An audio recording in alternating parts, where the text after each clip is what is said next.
What is up, beautiful people? This is actually the first video of 2025, so happy new year to all of you guys out there. Today we're going to be switching it up a little bit. I'm just going to be going over how I want to go about building my cars and why they're broken down like they are now. So for starters, this is my 2002 BMW 530i. Yeah, for this one, the engine, the previous owner from the engine, he didn't keep up with his oil change regularly, so it kind of screwed me over when I bought it. But I already knew that was gonna happen, so I already had a plan for it. I pulled the engine out of my brother's wrecked 330i.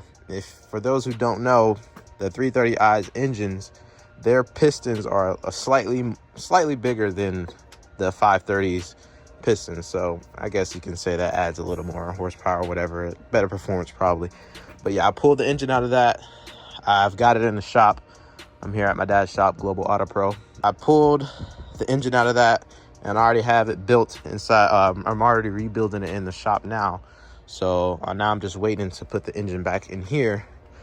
So yes, it is taking a long time because this is a business here and it's not like he's getting paid for me putting my engine in my car. So yeah, I just have to wait my turn and wait for the rack basically. So the main thing on this car is going to be the engine, but I already have a plethora of parts at the house ready to be installed on this thing. When I first got it, I painted the wheels white. I did they are original BBS's. If you look on they're kind of hard to see, but when I was taking off all these locks, it has BBS original engraved inside the nuts themselves. So it's quite cool to know that this car came with original BBS's. I love it's a two-piece wheel. I love it. I'm not planning on getting rid of it. I can't wait to get it back on the road. I got so many things ready for this thing. This was my daily for the 350Z that I still have actually. So it's still the daily. And I had bought another daily for this car because it had broke down. So I'll show you that. You'll see that later on in the video. How I want to build this one, it's going to be more of a street car. It's going to be, obviously it's going to be really low. And so yeah, it's going to look actually good. So I'm not going to do camber on this one, but you'll see which one that I'm gonna have a stance build on.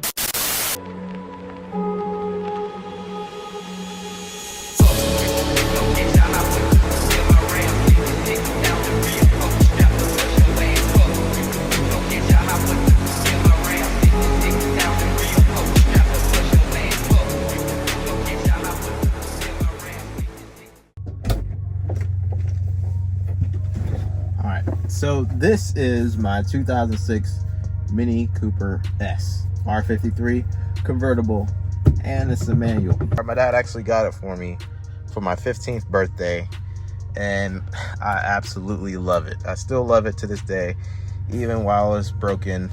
And yes, this one, believe it or not, needs an engine as well. And I'm gonna tell you why. With this one, I can definitely say I did a lot of traveling. So how it happened, coolant was my main factor. So driving 2 hours almost every weekend in this thing. First time I did it, I had no coolant in it, and me not knowing at the same time. So I had drove down there, had no coolant. I don't know how the engine stayed up for that long, 2 hours there and 2 hours back home. I don't know how the engine withstanded that long period of time with no coolant in it. And then I did that 3 times. The last time I did it, I was on the way there 2 hours. I was like an hour in, and then it had started smoking and it started hesitating. It lost power, cut power and everything. And so I popped the hood, and I have replaced this because this was one of the issues it had, because the last bottle, it had a crack in it. So this is upgraded. It's metal, or it's bullet. I stopped at a gas station, looked under, I saw a whole bunch of smoke coming, and it was nothing in the reservoir, so it was burning off of whatever was left in there. So I went to go get coolant out of the gas station, put it in there, and tried to leave, and it's still doing the same thing. So it started shooting white smoke out the back. I was getting scared, like my heart was beating out my chest. I didn't know what I did. I knew that the coolant really messed up whatever inside the engine. So I heard a lot of scraping, and it was like it was a lot of that. And so the supercharged, we believe, is shot. So this one needs the engine as well. Oh my God. So I already have everything planned out of what I'm gonna do to this. This is gonna be the stance build. It's gonna be cambered out. It's gonna be inches away from the ground and everything. So this is gonna be that kind of car, that kind of build and everything that I want, you know, for this one. The engine on these aren't that bad as far as price range.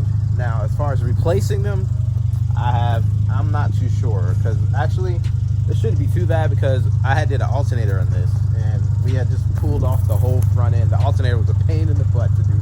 We pulled off the whole front end basically just to get to the alternator. So, and it wasn't too bad when two people was working on it. Shout out to my dad. My dad helped me get the alternator out. So when we was doing that, it was a task. But if it's that much just to get to the alternator, then I feel like the engine, it wouldn't be that much more that we would have to do to get the engine all the way out. So that being said, yes, this is my 2006 Mini Cooper S that I am planning to rebuild, basically. Love the color and everything. I wash this thing almost every weekend, so it's a very good summer car. Convertible, when the convertible's down, it looks so much better. But I don't really like the cloth top when it's up. it looks alright. I'm not gonna. It's alright. But when it's down, it looks a whole lot better. But I can't wait to get the build started on this. This is going to be quite interesting, because there's not a lot of stance Mini Coopers. I have not actually seen a stance Mini Cooper. I'm talking like negative 15-degree camber. That's what I'm talking about for this one. So hopefully we can get that started here in a couple of at least a year, I would say, because I still got to build the other ones. So this, I have two here at this shop, my dad's shop.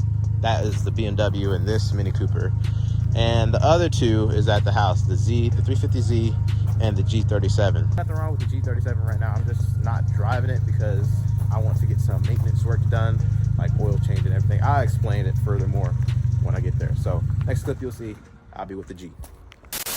Right, what's up guys? So it is currently the next day, but as you all know, this is my 2012 G37. Y'all already know everything about this, but actually I did replace something on this recently, and it was causing the car just to run a little funny, but nothing too major. But I'll show you something small, probably something all you G owners should check. This cover is on, but this vacuum hose, I don't know if you can see it, it's right there. It's a vacuum hose that it causes, yeah, it's that one. It causes the car to run a little funny if it's a crack inside of the hose itself. So if you can replace that, it's real easy. Pop the cover off and pull the two plugs. Pull the two there's two clamps on each side, pop those off, and it's easy access. But actually on this one, I want to do a series on making it run proper, basically. There's a lot of little small things, like rear axles are making noise and stuff like that. Small little maintenance issues that I'm going to fix before I start modding it. So that's what I want to do, a series on this one. I have all the parts coming in. I think I should have all the parts by 2-3 weeks from now. So that series is going to be coming, so stay tuned for that. But other than that, you guys already know what's going on with this one. For the build, it's gonna be my daily, so it's not gonna be nothing crazy, basically. So new wheels probably. I'm gonna wrap it. I am trying to start a wrapping business, and I'm gonna start on my cars, and this is gonna be the first one I'm starting on. So yeah, it's got big things for it, like the windshield's cracked and everything. So small stuff like that I can understand. Bumper paint, I'm telling you, it's gonna come together soon. But so yeah, that's the G. Y'all already know. Give y'all some little clips. Y'all basically see it every video. So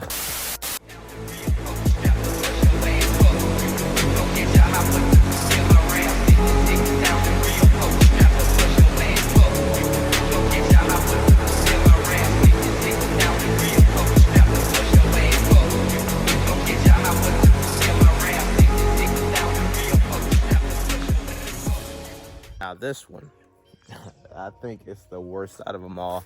My 350Z.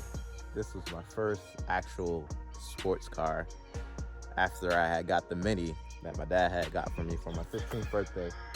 This was my baby, bro. I cannot believe this. But anyways, this is my 2004 350Z. It's a manual. And this one, it's got quite of a history, a story to it. So first things first, actually, how it's sitting here the way it is now is totally my fault again. I'll show a clip of how that happened.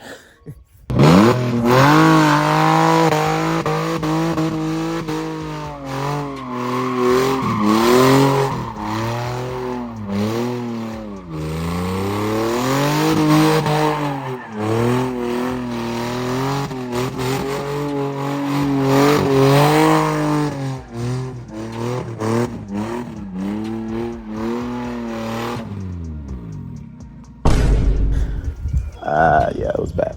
I had needed headers. I always needed headers for this. It had a crack in the header. I was ordering the header from ISR, I think, and they never came through for that for some reason. I think it was from ISR. I'm not sure. I'll fact check that. But it never came through, and I would always take it out every so often because I couldn't wait to get it back on the road. So I would take it out on the back roads and just rip it. And it sounded like a race car. It was so loud, but I'd take it out. And I never really would check the oil. Knowing me, it's like, I don't know why I didn't check the oil. Now that I think about it, it's like, that's such a dumb mistake. Please check your oil, especially on a VQ. But so yeah, I would go out, take it for a drive, and then I'll rip it, I'll send it through the gears and everything.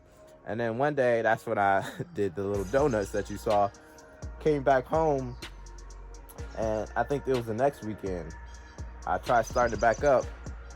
It started up, went out, came back, and it started bogging down at the end of the driveway over there. I was like, hold on, what's going on? And then all of a sudden I tried to start it back up, and then it started making a clunk clunk sound. Like I started up and it started crashing and everything. I was like, oh shoot. So I looked under the car, oil was all up.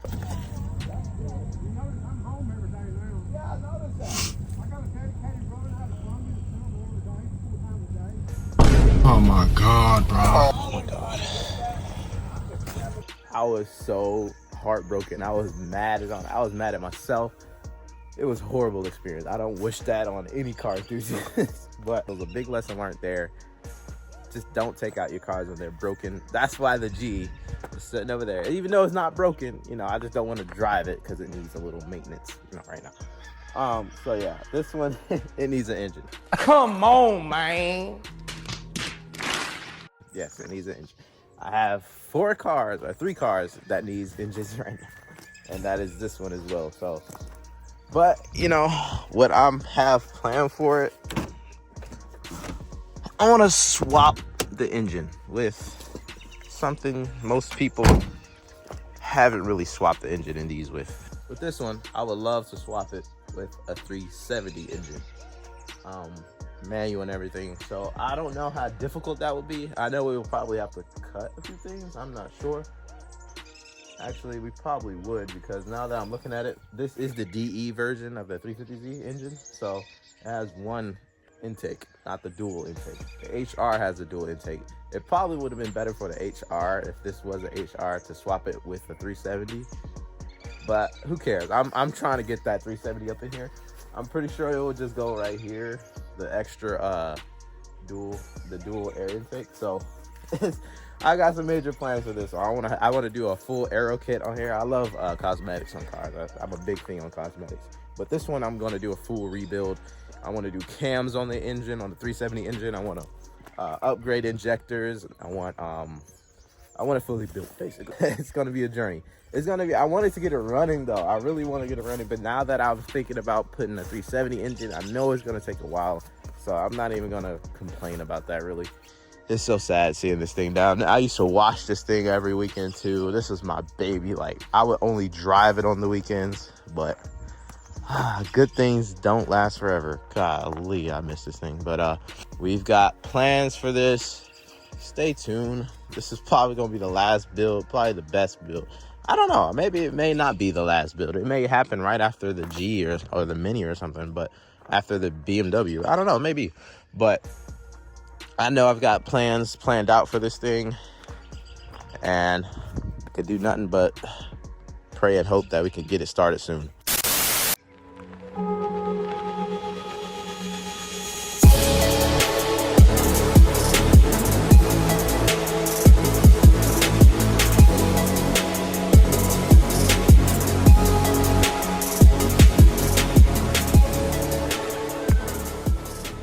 Almost forgot to mention that this thing was actually repainted this color. The original color, you can obviously see, it was red. It was sitting here for so long, but the guy that had painted it, it was a I guess if you pay for cheap things, you get cheap quality. It was a $700 paint job. I was like, what, 17 at the time. I was just eager to get it painted black. But yeah, so it was red. Got a cheap paint job, and the paint is chipping like really bad everywhere. So, you know, it's to show, if you want something done, do it right, not the wrong. Don't cheap out on it and get some crap quality stuff. If you enjoyed this video, please like, comment, and subscribe. Please comment on what's your favorite car out of the 4. Trying to get these builds started. It is kind of stressful owning 4 cars and trying to figure out what to do with them, and trying to get the build started for all of them. So I would really appreciate you guys if you commented and interacted with the video. It really helps me out. So yeah, stay tuned for all these builds. Mainly right now we're focusing on the BMW and the G37. Those are my main 2 goals to accomplish, at least this year. Yes, this year actually I do want to finish the BMW. The BMW will be finished this year, and then the G obviously is going to be done in a couple of months probably, once I get all the parts and everything ready for it. So yeah, stay tuned, please. Like, comment, and subscribe. Make sure you turn on post notifications, and cruise safe.